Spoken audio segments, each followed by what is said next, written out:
Hello, welcome to the Mike Weatherford Show. I'm Mike Weatherford. This is my buddy, Billy Busey, my co-host. Yeah, how y'all doing tonight? How are you, Billy? Hanging in there like a hair in a biscuit. Tell me something about yourself. What you been up to? Oh, I've been busy. I've been getting ready for the hunting shows and everything I got going on. I got some filming to do. I got some gator hunts, and I got all kind of bear hunts. Oh, man, we've been keeping you busy up here, man. We done look at all the shows we've already recorded. We got the UFO woman. We've got the state rep, Bruce Grippy. We've got David Tater Hayes. Yeah, Tater. Oh, man, we've got it going now. We've done everything from UFOs, done a little politics, little road building. You know what we're going to talk about tonight? Well, I'm afraid to ask. Oh, it's going to be a good one. We're going to talk a little bit of history up there. That's what we're going to do. We're going to try to share with the people out there some history that you may or may not know. But Paris has got a lot of history. I don't think they understand how much little Paris, Tennessee had to do with, I believe, the building of this nation, and all the way with Andrew Jackson and the people that helped him fight in 1812. We got a cemetery with some heroes in it over there. Yeah, sure do. Did you notice a while ago there's a man walking around with a tape measure kind of measuring people up? Did you notice that? No, I wasn't here for that. Well, he can walk in the door doing that all here. We've got a man that I know personally, a good friend of mine, that's got a lot of history, knows a lot of stuff about this town. And I want to introduce y'all to Tillman Leon Ridgeway. We all call him Leon. Welcome to the show, Leon. Well, welcome. Thank you, Mike Weatherford. How are you doing? Talk to him, Billy. Hey, how you doing? No, Billy, I've seen running around the county for a long, long time. Did he have his clothes on? Right. Well, every time I've seen him. Well, he's Filipino. They do kind of crazy stuff, I think, don't you? At times. At times they do. They do all kind of crazy stuff. Well, Leon, welcome to the show. Man, I am so glad that you would take time to come in here and share some of the knowledge that you have with us. I mean, there's so much knowledge in your head that I just wish I could get in there and pull it out, because you and I have had a lot of conversations at the restaurants, over at my shop, and over at your place. We've talked and we've laughed. We've made fun of each other. We've just had a big time. And I want to get you in here and try my best to get some answers on some stuff that Billy and I have been wondering about all these years. You up to the chore? Well, I'll try as far as I can go. Well, but sometimes you just run out of steam. Oh, you're not going to run out of steam. You're making your own steam, so you got a lot to go. Yeah. Tell us about yourself, Leon. Tell us about your family and your wife and your children. And I heard you had great-grandchildren. Tell me who you're married to. I'm married to Carol White, she was. She's a Ridgeway now, Carol White. Well, I got to ask you a question before we go any further. How did a guy that's common like you get such a pretty wife? I mean, I know that question's asked you a lot of times, but I want you right here in front of millions of people, tell me how that happened.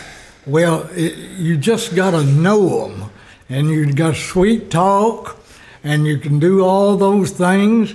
And you could stop them in the middle of the street and say, "What are you doing now?" Okay, is that how you did it back in the day? That's how they're... Nowadays, they call it stalking. No. Now it ain't stalking. I was washing a funeral car one day, and she that's what they call passed it, by stalking. the funeral home, and I said, "Where are you going?" She said, "I'm going back to work in Martin." I said, "What do you do?" "Well, I work for the Dr. O.K. Smith over there." And I said, "Well, doggies, how about that?" I said, "We got a funeral home over there in Gleason, and when I'm over there sometime, I might call you on the phone." Did y'all have a phone back then? Yes, we did. Why, and you called her? Did you crank it? No. You just pick that thing up and say, "Operator, give me so-and-so." They wrote songs about that. Operator. Yeah. Oh, okay. So how many children you got, Leon? I have 2 children. 2 children, and That's Chris is the oldest. Right. He's a truck driver and a church musician. Church musician, okay. Yeah. Plays for Dresden Methodist Church on Sunday. And then I have Brad, who's there at the funeral home with me. He's the manager and owner part of the funeral home. So he's basically took all that day-to-day operations away from you. The day-to-day, that just gets me. I don't have to work. Oh, he worries about that. So you're over there a lot, though. I see you out there. Oh, yeah. I see you out there sometimes. You got your cigar in, but I've never seen it lit. Well, you know, it's kind of like a pacifier. That's what it is. Okay. It keeps me working on it. Yeah, I see you out there with that cigar in your mouth, and you letting the flag up and flag down. And I even see you sometimes out there trimming the hedges. So I know you do. You earn your keep. Well, I water the ferns out there. Yeah. Chad's got me a watering. All I got to do is hook the hose up to it, turn the water on, go off. Well, I'll be darned. So wait an hour. When they all start dripping, you cut the water off. That's how you do it. How long y'all been in business? Tell me a little history about. We're gonna start with about you. That's what you're here for. Tell us a little bit of history about Ridgeway's Funeral Home. That's been here since before I was coming around. You're a young kid, man. I am. Yeah. We came to Paris in '46. My daddy started in business in 1936, February the 28th, 1936, in a place called Dover, Tennessee. We're across the river. Did we have a bridge back then? Yeah. No. Yes, we had the old bridge. It was a little narrower. I thought the water hadn't even flooded yet. It hadn't. It was just a plain old river then. And they had a little house down there in the bottom, didn't it? Well, there's somebody lived down there. The road went right down there to the water at one time. Right. Go ahead, sir. And then I remember when they raised the bridge, when they had the floods, they had to build the levee there, build it up longer, so that they could flood the water and raise the bridge. The channel, anybody will know that, though, there's fishermen in this county. The main channel of the Tennessee River is about 70 feet deep right there. Really? Yeah. Did you know that, Billy? I knew it was deeper. You did? Yeah. Don't jump off in there. You might not see the bottom for a while. So, my mother and daddy were born out at Cottage Grove. That's out there in my stomping ground. That's native Henry Countyans there. Right. That's if God was coming back to earth, Leon, that's where he'd come. Well, certainly. Hyco and Cottage Grove area. Hyco. And my daddy was actually the first embalmer ever in Stewart County. Oh. Up until then, they just had a place that sold caskets and take them out, and people would dress the body, and they'd put it in the casket, and the men would be out digging a grave somewhere, and they'd take them out there and bury them. I know I'm kind of cutting you off, but you said that. What the word wake? I hear rumors that they used to sit up with the dead to make sure they was dead. That's why they called it a wake. That's not what happened. Okay. No, they sat with the dead because animals, cats especially, would get in the house, and cats would try to get in the casket with dead people. The cat would. Cats, mostly cats, and so people set up with them to keep those animals away till they could bury them. Did you know that, Billy? Actually, I did, because the Egyptians believe that they're the caretakers of the underworld, I believe. Okay, were they cats? Mm-hmm, cats. Cats, yeah. So cats is what they was guarding from. Go ahead now with your story. Well, that goes back to the Egyptians embalming. Exactly. It took them 70 days to embalm. You do it in about 70 minutes. Well, a little bit longer than that sometimes. So you come to Paris, your family did. How old was you when you come over here? I was 7 years old. Well, just turned 8. So y'all come over here and started the funeral home, or is it already one here? No, we started you just started in the building there, opened it up and made a funeral home out of it. Bought this place. It was a house at the time, and my daddy started. What year? August of 1946. 1946, they bought that house. When was that house built, Leon? Well, the main part of the house was built in 1898. 1898. Who built that house? A fellow of Alec White, Jr. What did he do? What was he just? Was it a fancy house in his day? Look at all the woodwork in it. He was a banker. All my information I can find out about him was he had the Paris Bank, and he took it from one of his racehorse winnings. So he had a racehorse. Did they race in Paris? That I never have been able to find out. I know that he built the building with his racehorse winnings for one season. So well, how much did it cost? You got any idea? $1,400. Built that with all that fancy... $4,000 built that house. And all that fancy woodwork. All that fancy woodwork. If I can ask, what did you give for it in 1940s? Well, we didn't give hardly quite that. You didn't? Yeah, you know, that was the thing. This man had built that house and didn't get to live in it that long, I guess, because it changed hands 4 or 5 times before we ever got it. People got married in it. A lady came down the steps and got married. And then during World War II, I'm told that it was used for a boarding house for women.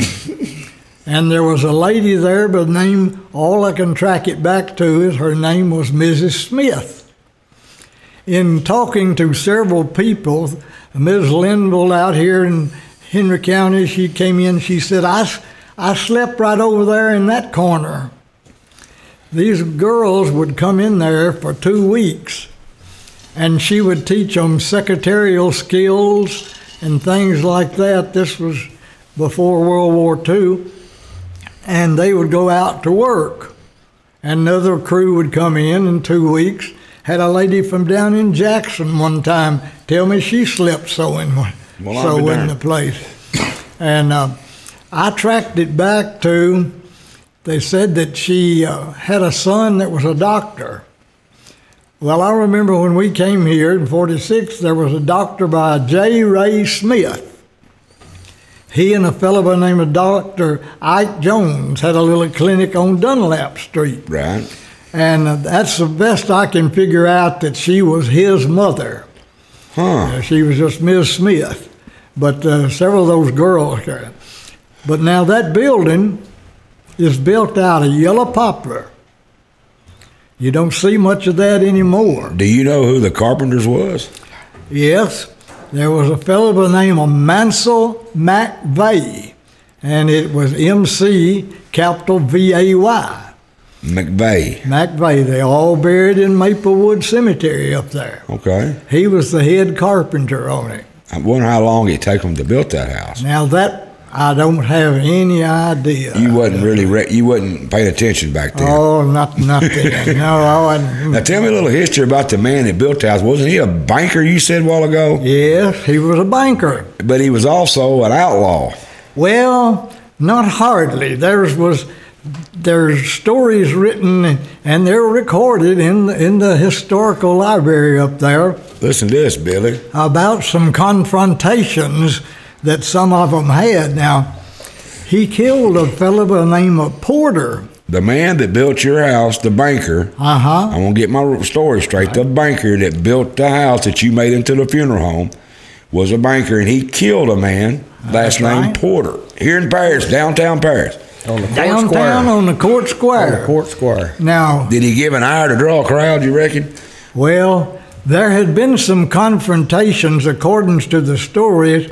There had been some discussions over a girl by the... Well, that's naturally, Billy. Thing? I know it wouldn't be over anything but a woman. I mean, what else would a man kill another man over? That's what Adam said when God asked him about that apple. Yeah. He said, well, that woman... Do you think possibly that... Go ahead, Leon.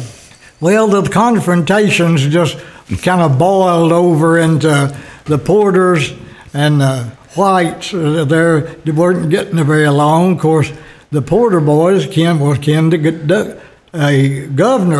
The governor, James D. Porter, I believe was his father, that was governor of the state of Tennessee. Yes, sir, that's right. Excuse me. But they had been some squabbling during the day. Was he trying to bring the woman back to him, or was he fighting over her? Okay. No, a lot of times you'll get shot, when you take a man's wife if you try to bring her back. But that ain't what that story's about. I think they just got to fussing about it, complaining to each other and going on, and they might have had a little too much to drink. I bet it was corn liquor. I bet it was too.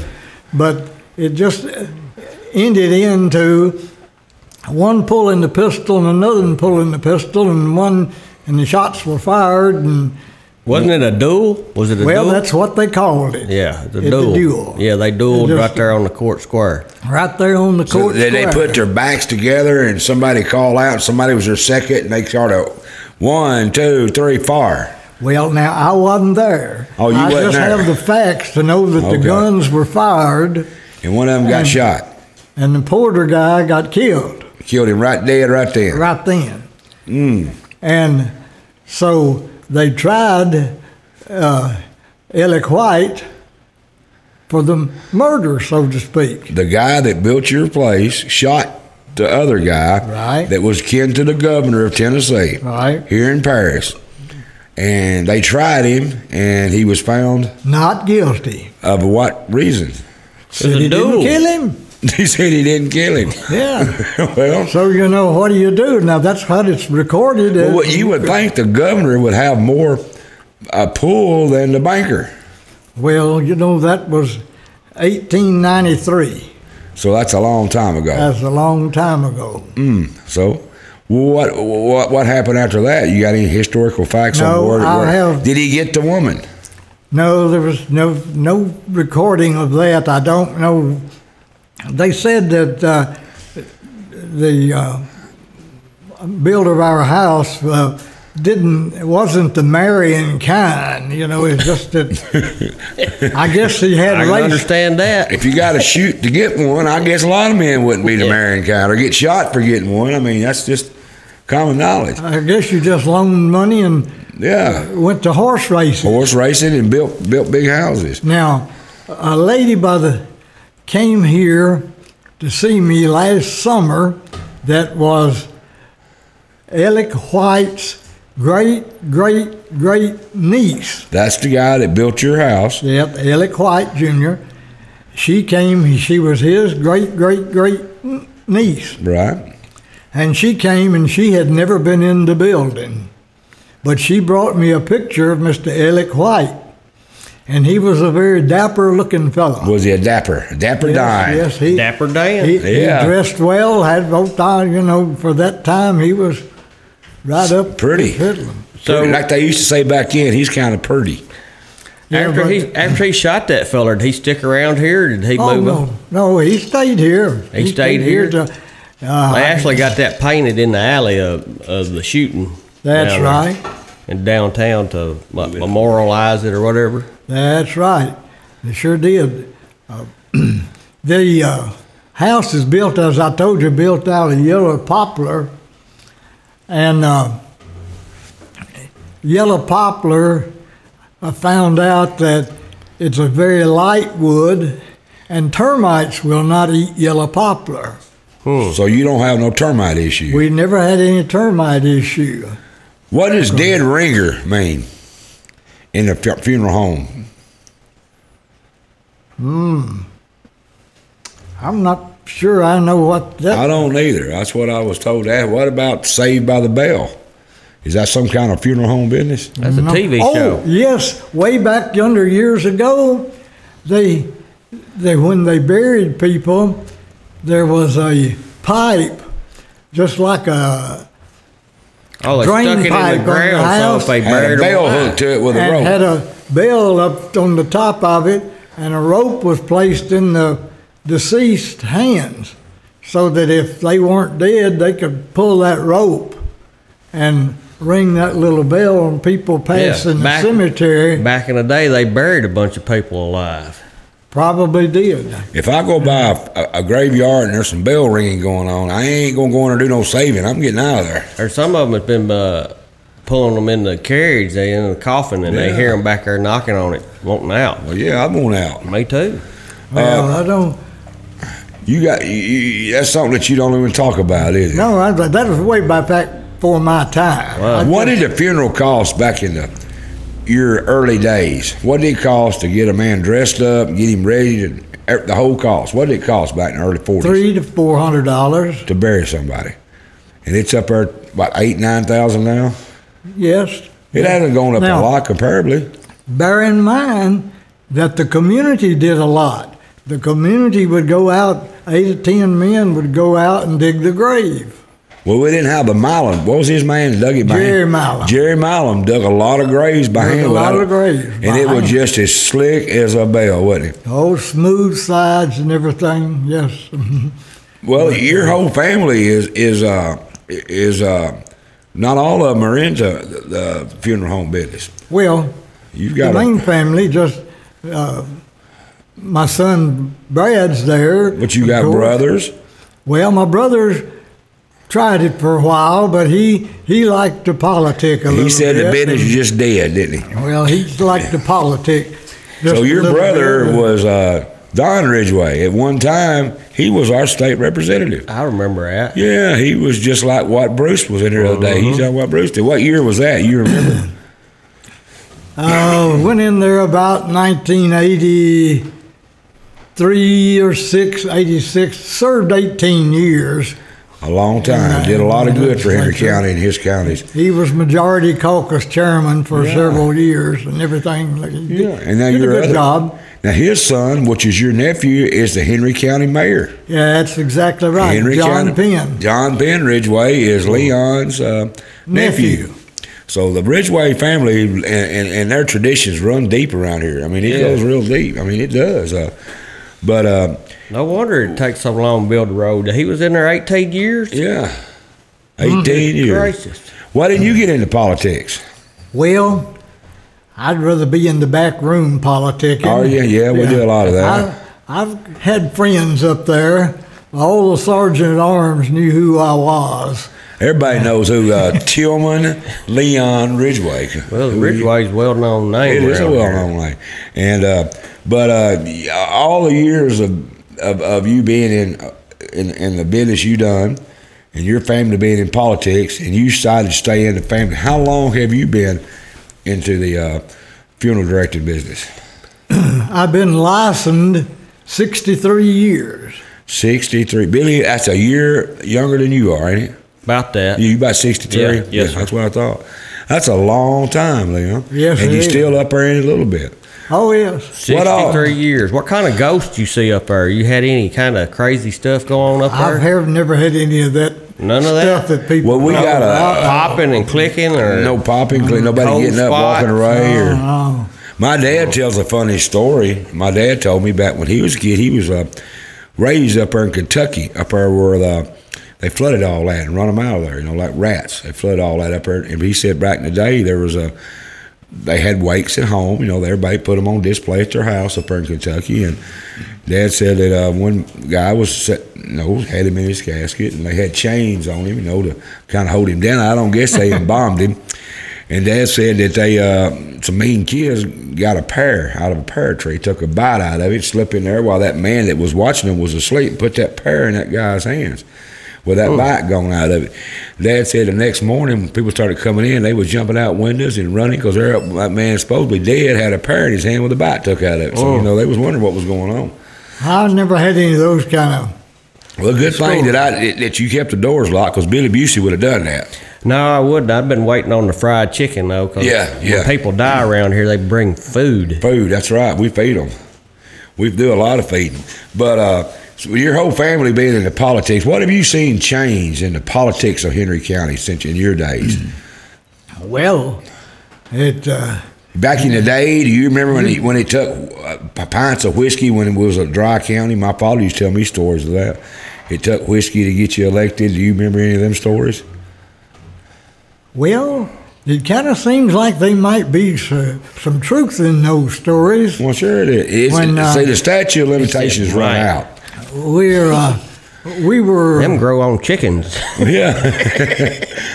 Filipino chickens. We're looking for the truth. Yeah. Oh, they grow on white chickens too. Henry County was dry, Democratic. There wasn't but 2 or 3 Republicans in the county, and they stayed hid. Well, most of the time they did. Yeah. I used to go to the drugstore where one of them would slip in there and talk around the coffee table back there. But he wasn't getting no traction. He wasn't running for any office. Right. And then we've transitionized where now, Henry County is listed as a Republican. We are. Republican stronghold. Stronghold. And you've seen it change in your life. You've seen it go from, when I was a kid, you was a Democrat around here, and your brother ran as a Democrat.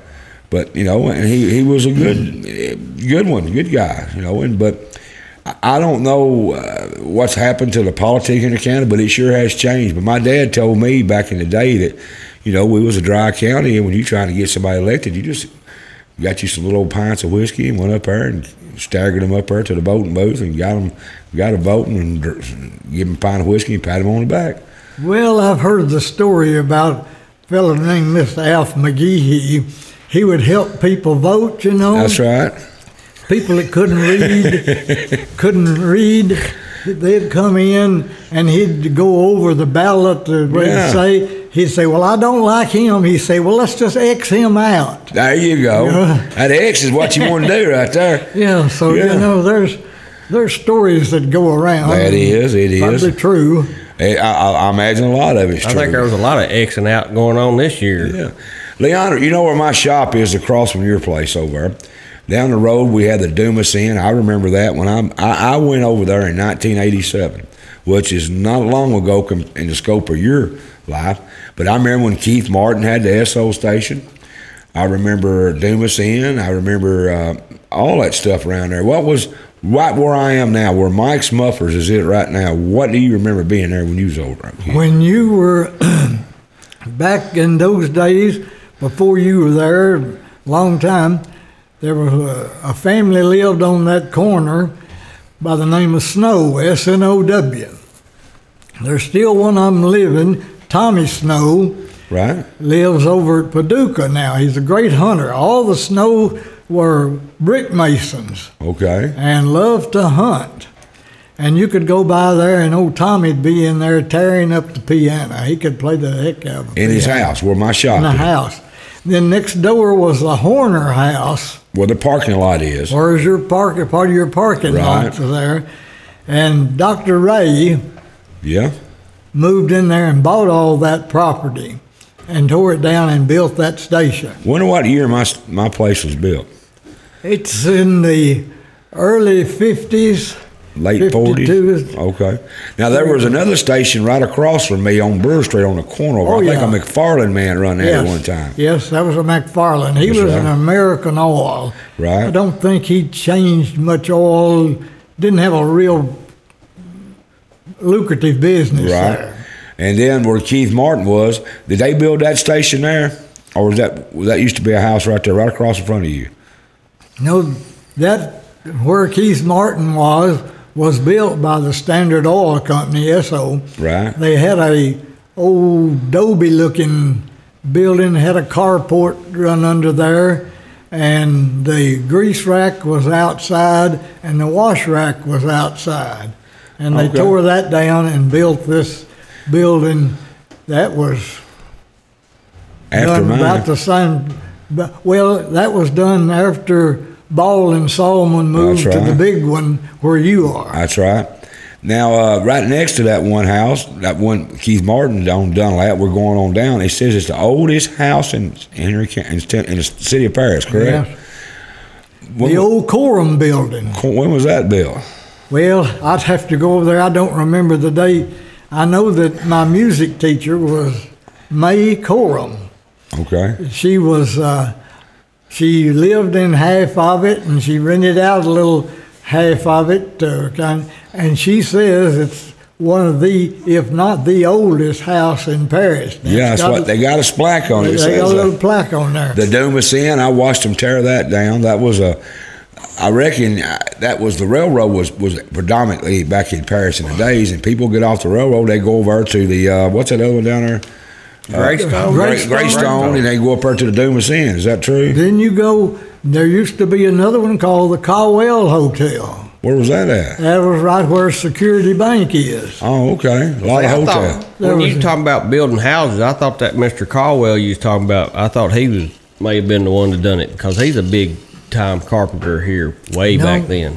The records, what I can find, show that main man was Mansell McVeigh. Another thing too, Leon, that you did that a lot of people probably don't remember this. I know the young ones won't if they'll pay attention. He started one of the first ambulance services in Henry County. Right here he said. Oh, yeah.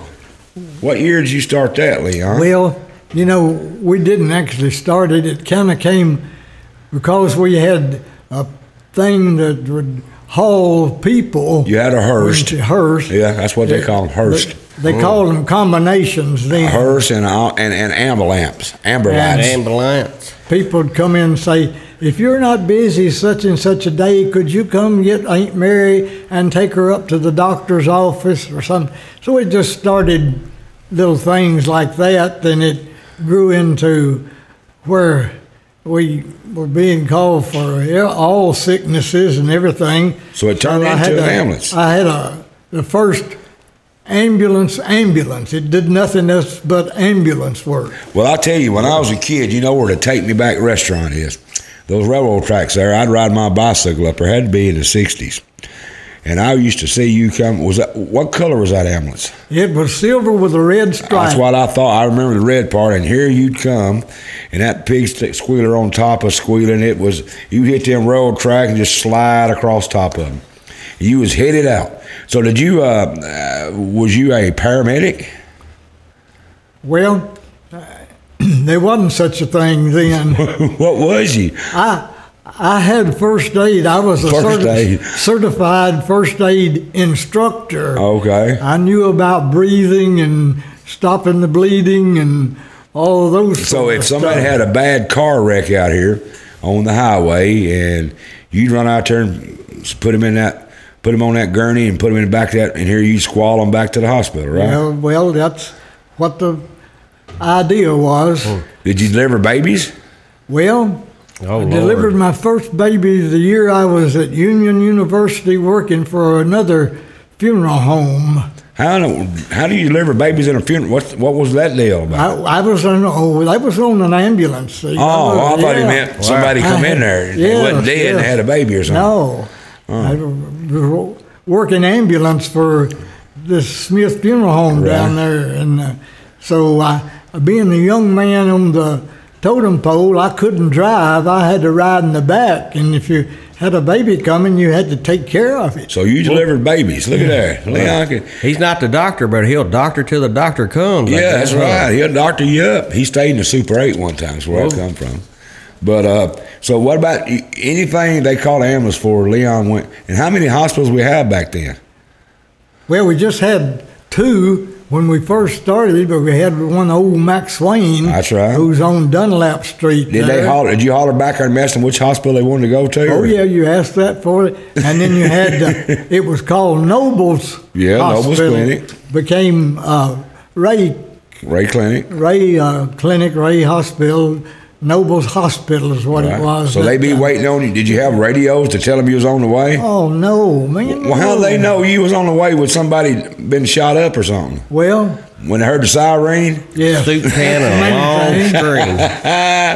So you'd pull up there with that thing, just squealing and running side, like Smokey and the Bandit. Remember that? Oh, they running remember that? You ever watched Smokey and the Bandit, Leon? Yes, I have. You remember one with the hearse? They running down the highway. That's what I got in my mind you was doing. Well, maybe not that bad. I remember my philosophy was make a lot of noise and keep your foot on the brake. Them old Cadillacs you was driving, wasn't they? Well, I left Cadillac when I went in with the 2 straight ambulances. I kept Cadillac for hearses, but I was running Buick Oldsmobile. Oh, yeah, them 455s and them things there. Yes. 455 rockets. 455. Them thing would mow. And that old thing, when you you could hear it vibrating the whole car, wouldn't it? Well, that was my best one. Right. Now, Leon, what did it cost to go in your area of running an ambulance? Now it's $2,000 or $3,000, I'm sure, the minimum. To run out here and pick somebody up and carry them from one to the clinic, what did it charge? Oh, a normal charge for picking somebody up at the hospital and carrying them home or going to the home and taking them to the hospital was $5. $5. Then if we had to take them to Memphis or Nashville, That was Memphis was $35. 35. Uh-huh. Did you ever they ever tell you was ripping them off? Well, They ever tell you I was too high? What was minimum wage way back in? Can you imagine? probably $1 an hour. $1 an hour. I don't think they had a minimum wage. You just work what you get. Can you imagine, Billy? Think about this: getting in an ambulance and you pick somebody up. You got to go in there and get them, fight the blood. You know, whatever happened, get them on a gurney, drive them, pull them out there, throw them in the back of that ambulance, and pig squill all the way back to town for $5.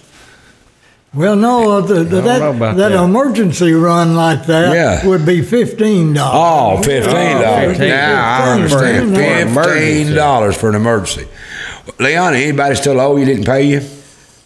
Well, you want to look at the books? Yeah, I'm sure they owe you some money. I'd be glad to trade them in. I knew that.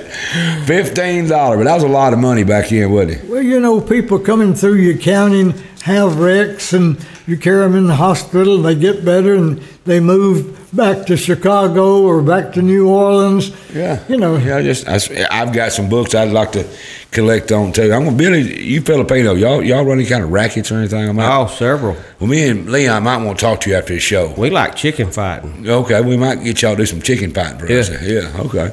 What year did you start the ambulance service? Oh, well, there's no way to put You don't know what year it was? A name, because we just got into it little by little, and it wasn't a beginning day or there's an ending day, though. When did you end it then? December the 29th, 1969. What time? What time? Hold on. What time? Midnight. Did you hear that? How old are you, Leon? No, I take that back. Uh-oh. We extended the hour from midnight to 8 o'clock the next morning because I drove 2 ambulances I had sold to the county to the fire department for them to man and make it. And at 8:30, they were on their first call. Got you. Billy, I wish that I'm younger than him, but I'm older than you. I wish I could tell you the date, the year, the month, and now the time of something like that. He just told us December 29th, 1960, what was that? 69. He even told me the time. Well, no, that would be actually January the 1st, 69. January 1st of 69. See there? He's 80-something years old. He can tell you the time. Billy, what time did you get up this morning? That's about what I 4 thought. o'clock. That's what I thought. You don't know about. Well, I do. Yeah, Leon tell you exactly what time he got up. Is that not amazing to you? Yeah, but I could probably tell you what that is. That's corn liquor. You might be right. And then look, see, you got Leon thinking. What? Well, I don't know what he's talking about. I think he thinks that I've been drinking too much corn liquor, or you've been drinking a lot. It's you've been drinking too much corn liquor. Well, that might be true there. And something else about this man you don't know about. You know that Porter killing's been painted up downtown. Yeah, you know? Dan Knowles painted that in the alley down there. Right. That's pretty cool. That's a lot of history up there. Do you know anything about Jessie James coming through here? Oh, yeah, Jessie. Jessie's been in Henry County. Frank. Now, my daddy said, Yeah. my daddy said that he had an uncle that rode off with Frank James. Your daddy had an uncle that rode with Frank James. Now, and was never seen again. What do you think happened? They say his horse came back to Henry County, but the uncle didn't. What do you think happened? They don't know. Well, might have got killed in a bank robbery or something else, So that man was a Ridgeway? Yes, it was. That's the reason I just don't look too much back about. You don't want to talk about them times. Yeah. Well, Rion, I don't think he looked like a robber. Do you think he looks like somebody a little shady? He almost looks like a politician. Politician, yeah.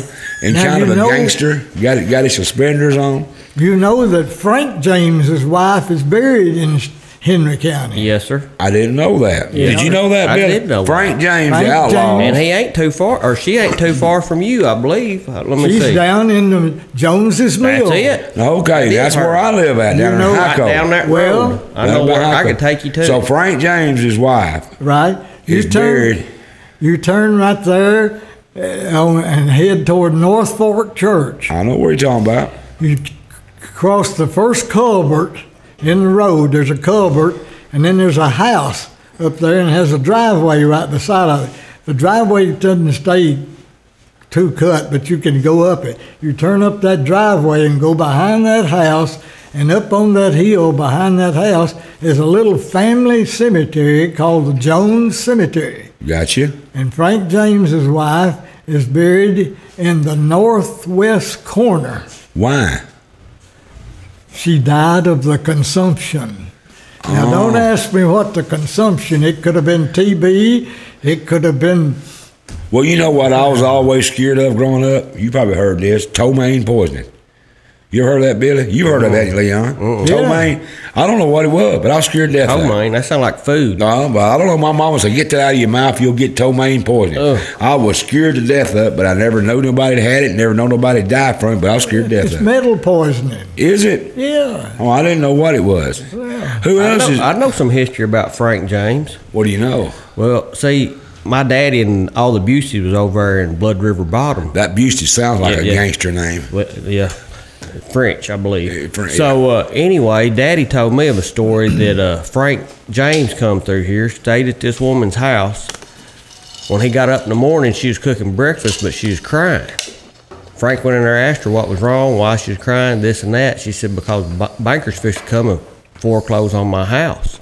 That's why he shot him. He says, how much do you owe? And she told him. He gave her the money, and he said, now I want you to make sure when you give him the money, write out a receipt. I know where this is going. Wrote out a receipt. So the banker came and got the money and left. When he left, Frank was over in the bushes waiting on him. Robbed him and got his money back. That's a good story. I seen that on TV one time. Who else famous has been through Paris in your funeral home? One of the first ladies in politics was from Henry County, Reynolds. Let me see. I got to think here. Her mother married Jim McCord, and she was buried as McCord. I'm trying to think of. I wish I should have. You're fine. In my mind, there. She was one of the first ladies in politics. What did she do? She was... Governor or... No, she was one of the governor's... aides. She was in charge of one of the departments. I'm trying to think. Christine Reynolds. Christine Reynolds was her. And she was in charge of... Human Services, or she was one of the department heads. Right. And she and her husband died in Florida and came back. We had to bring them back from Florida. They died about 8 hours apart. They were down there for the winter and buried there. Of course, they were farmers people. Of course, I've had several governors come through there visiting people or other people that have had that. But I'm still excited. I got to go back to one more thing. We're going to have to take a break here in a minute. We got to pay the bills. But what was Jessie, Frank James, and was he here with his wife? Or did she just here by herself when she died? No. She was. They kind of camped in this area too. I think she traveled with them some. They did. Okay. They really liked the Blood River Bottom and back over there in Jones's Mill. Well, that's a small world, and you talk about the travel time. This was between Missouri and all the places that they worked. I know we had a good southern, southern backing here. I know that he lived in Nashville and went under the name Howard, and lived in Nashville, worked in a barrel factory, a stave mill. You know what a stave mill is? That's what my family done. My family was all sawmillers on my mama's side. Back years ago, we didn't have any big sheriff's department. No? No, not many policemen even. So, it made happy country. You had a sheriff and that was it. Maybe he had a deputy. You didn't call him chief or what. He had a deputy, and that was it. Well, like Mayberry. No two-way radios. Oh, okay. Didn't have it. They had 2 bullets. That's why they had so many night riders. That's right. Back in the day. One more thing, because I know I'm keeping you from your bandy games. Is that what you said you wanted to watch? Well, it's on television tonight, bandy and Mississippi State. Well, I'm going to have to let you go there, but I got some more stuff to talk to you about here before I let you go. Well, let's pay the bill. Let's pay the bills. We'll be right back, folks. We got Tillman Leon Ridgeway here, and he's telling me a little bit of history about Jessie James, Frank James, and he's talking about his building, and somebody had a shootout here in Paris. So we'll be right back. Let's pay the bills. This presentation of the Mike Weatherford Show is being brought to you by Paris Power Sports, a bad boy and skag mower dealer and service center that is the area's leading power sports company since 2016. Mow with an attitude and power on. Napa Auto and Truck Parts. With over 95 years of experience, you can trust the Napa know-how. Take Me Back Cafe. Delicious home-cooked family-style meals in a nostalgic, warm, and inviting atmosphere. Take Me Back Cafe. Great for the entire family. And the attorneys at Hawley & McAdams, who with over 90 years of combined experience, pride themselves in competent, thorough representation, utilizing their vast experience in a broad array of practice areas. Voted favorite law firm in the 14th Annual Reader's Choice Award, Hawley & McAdams are proud and honored to serve you. Don't let pain become a way of life. Voted 6 years in a row as the winner of Favorite Chiropractor in the PI Reader's Choice Awards. Dr. Dustin Forrester can help restore your sense of normalcy and help put some spring back in your step. We are proud to announce the addition of Dr. Grace Burden to our staff, providing the service of dry needling for all our patients.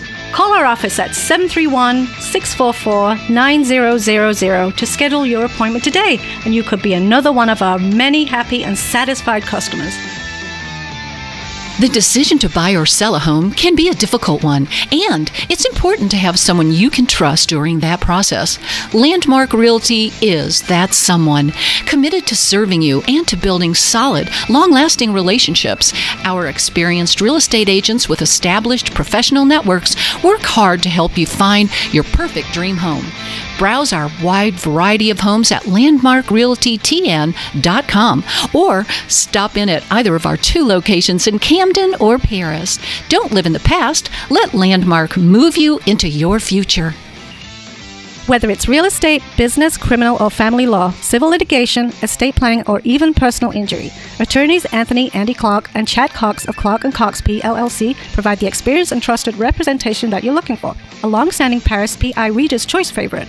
Clark & Cox address your legal issues using the team approach, setting into motion a strong and highly competent and capable staff to assist you with all your legal needs. To find out more about how we can help you, visit clarkandcoxlaw.com or call us at 731-642-4446.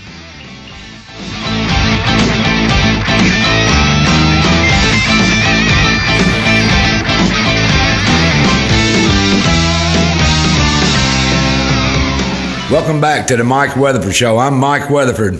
And I'm Billy Busey. We've been talking with my friend Tillman Leon Ridgeway. We have went through a lot of stuff. We've talked about the history of this building. We've talked about the history of town. We've talked about Frank James, his wife being buried locally. We've talked about a lot of things, and we ain't quite done with him yet.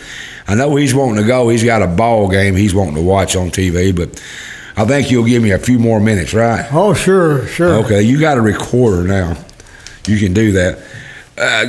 We touched on a lot of things that I wasn't even aware of. I mean, I knew about the history of your building and about the duel downtown between the Porter and White. Mm-hmm. And I knew that he shot him and he got found not guilty. That's pretty good. Did. You know, they said didn't shoot him. Well, he's dead, so yeah. Well, the gun just went off, Leon. It does that. Yeah. Then we've talked about Frank James's wife being buried out there in my neck of the woods, which ain't far from my house. You know, I live out there in Hyco, and so it's real close to me. And we've touched bases on the old cemetery. There's some Davy Crockett relatives over in that cemetery, isn't there? Yes. We don't go in that cemetery much. We know there's some of the people about the Grove School and the teachers that called. The last person I can remember burying over there was Dickie Dunlap Jr. Oh, Dickie Dunlap Jr. Do you remember the Dunlap family had law practice? Yeah, I knew Dickie. I didn't know he was a junior. Well, yes. The one that was a lawyer down there by me. Yeah. Okay, yeah, he was the last one he buried. He was the last one to be buried in that and have a funeral for in that cemetery. Well, is it about full?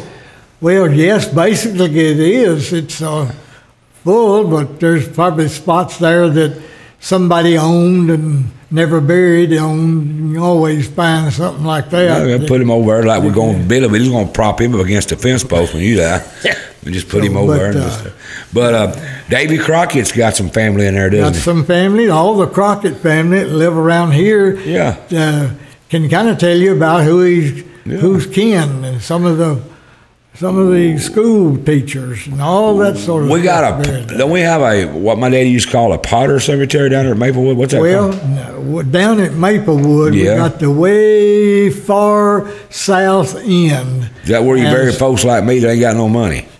That have got no relatives, let's put it that way. Okay. Or nobody claims to be a relative of it. Maybe they're just passing through. Maybe they were a drifter and they die here. And there's a place down there. Do y'all even know do they know their names maybe? Yes, there's usually some kind of name. And if they got social security numbers, you try to track them down, but sometimes you just can't leave them laying in your funeral home. No. You got to do something. Go through the county and the state and file a death certificate on it and where it's done, and the city records it in their books that they certain space that they gave for the. Have we got any of the mobsters, gangster, mafia people around here buried or anything? Any Al Capone's bunch? I know y'all are. You told me about the Ridgeway riding with Jessie James. So there's some shadiness in that name back there. Ain't none of that going up there. Now I hadn't looked too far back. Now mine's another thing. I thought just leave well enough alone. Okay. Well, we're not talking about back in them days. Al Capone was in the 30s and 40s. Well, I didn't know that Ridgeway. That does kind of sound mafia-ish. Does it to you? Ridgeway? It does. It's got a little tone to it. Well, my granddaddy ran a grocery store down there, Ridgeway's old store. Down there by my house. Yeah, down there. It's on Whitlock Road. When you turn off at 69 on the Whitlock there, way out there, not the Whitlock and Paris Road, but the old Whitlock. Turn down, you take a left, go to my house, you keep going, you run into the old store, but it's gone now. It's gone. It burned down in August one year. Fire. But now, I've got a check that was written in 1939. A check? Yeah, a canceled check. Oh, canceled, okay. Canceled check that my granddaddy wrote to the Standard Oil Company for 100 gallons of gas, $18. $18 for 100 gallons of gas. That sounds like back in Trump's day. Yeah. That's more like Trump's prices back then, but more like Trump prices. That's Trump-tastic right there. That's Trump-tastic. That's what that kind of gas was. But so we don't know of any other shootouts or we had a bank robbery down there in Cottage Grove one time. You remember our big old that they caught him? Yeah. They caught the guys, laid them out down on the sidewalk down there in Cottage Grove, where I'm from, and had a bank robber. They got them and hauled them off in the paddy. Got rid of them. But Leon, with a man like you, Billy, do you remember the City Auditorium? Are you old enough? Down there on 641 on the corner. He's too young. I've seen pictures of it. I know what you're talking about. Well, when I was a kid, I used to go down there a lot. They had Elvis Presley was down there one time. He sure was. That's right. And Jerry Lewis or Jerry Lee Lewis? Probably. I heard they run him out of town because he jumped up on the piano and broke it. That's what Daddy said. He may have. But I'm going to tell you one better than that. Leon Ridgeway used to announce wrestling matches. Oh, my goodness. He did. He was an announcer and the rumor has it. Now, we're going to find out the truth tonight about this story. It's been going around. About this rumor. I want to know about this in too. One night you was down there. You going to admit you was an announcer for the wrestling. Oh, yes, I was an announcer. He announced it. Who was the bell ringer? Crawdad? No, Sam Pilla. Sam Pilla had the flyer shop. Sam Pilla was the timekeeper and the bell ringer. Right. And I sat there on the table with him and announced, in the schooner weighing 13 pounds. You did? Yes, you know. And what did, I guess Crawdad, the popcorn man, remember him? Yeah, he popped popcorn. Yeah, I heard he rung the bell. Maybe he did. No. But anyway, you know what Leon did one night? He got mad down there. See, Leon's got mad. He body slammed Tojo Yamamoto. Oh, really? And him and Jerry the King Lawler, he put a full Nelson with a half hitch on him. And I reckon Jerry drop kicked him. He drop kicked him too. Did they surrender or how? Did they give? Now you're getting the story way out there. I did get injured. Okay. Down there though, I did get injured. So I was off just a little bit. Piper cut. Yeah. No, I got injured by a woman. A woman. One of the women wrestlers. Now your wife is going to hear this recording. Do we want to go there? Yeah. They got out, some wrestlers, they get outside the ring and chase each other. Well, they was chasing each other. Sam Pilla got up and left, and I crawled under the table. And so one of the lady wrestlers came around the corner, pulled the corner of the table hit the metal chair hit me in the lip, and I had to go have stitches put in there. So that's where you wrestling come in then. Yeah. Oh, okay. Yeah, so I you got wounded. He got injured. Well, what did it pay you for all that?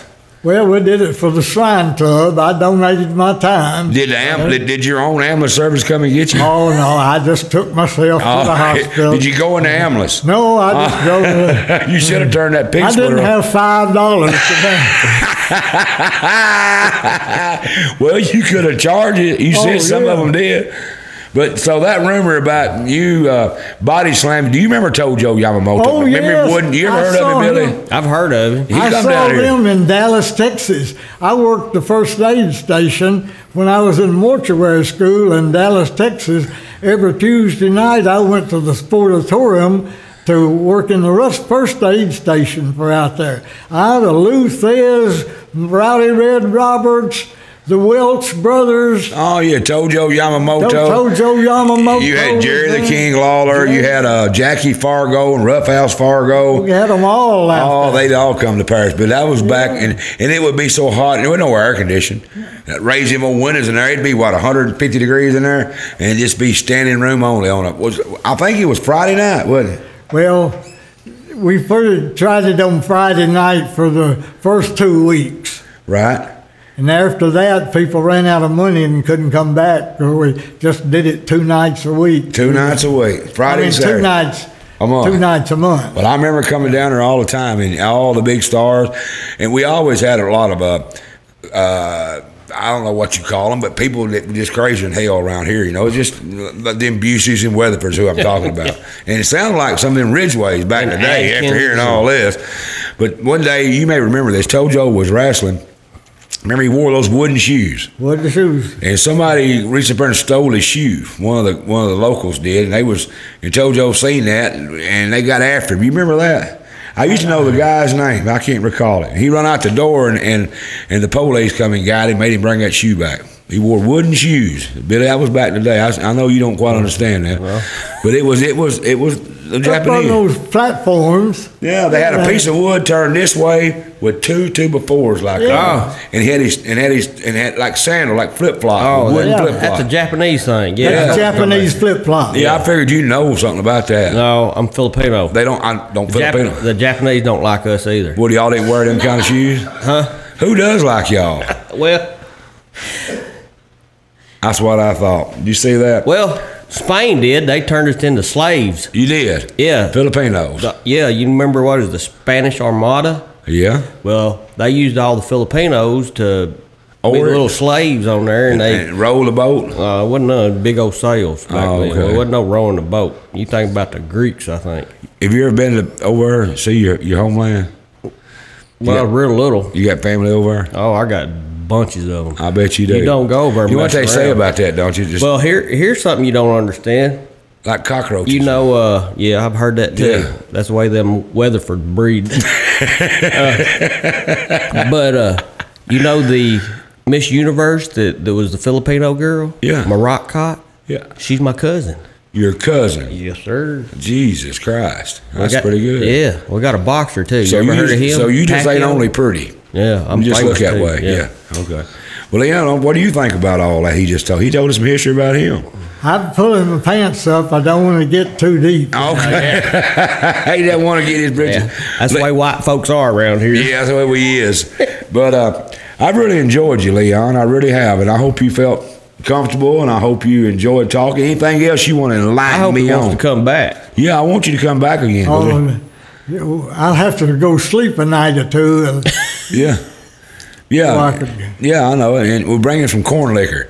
I bet we got you all corn liquored up. You might tell us some good stories then, you reckon? Or wine? Are you a wino? Well, I wouldn't. You can't call me down on the middle of the street and find me, you know.